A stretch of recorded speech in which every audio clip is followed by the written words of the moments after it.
ना ना ना अल्लाह खैर का अल्लाह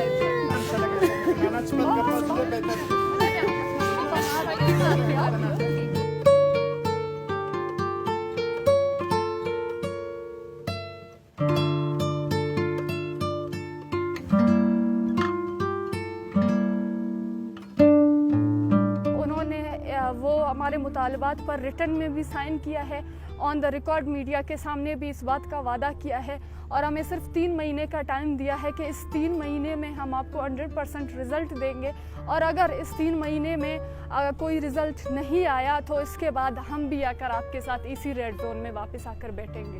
हमने अपना आज ये धरना ख़त्म किया है उनकी इस ट्रस्ट पर कि वो 3 महीने तक रिज़ल्ट दिखाएंगे।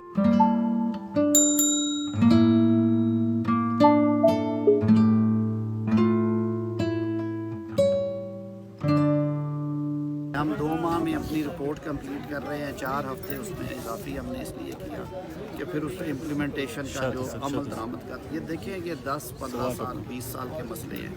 ये 4 दिन 6 दिन में मैं कहूँगा मैं झूठ बोल के जाऊँ। सिक्योरिटी एक इशू है, इस पर कोई दूसरी राय नहीं है, लेकिन इसको सियासत से ना जोड़ा जाए।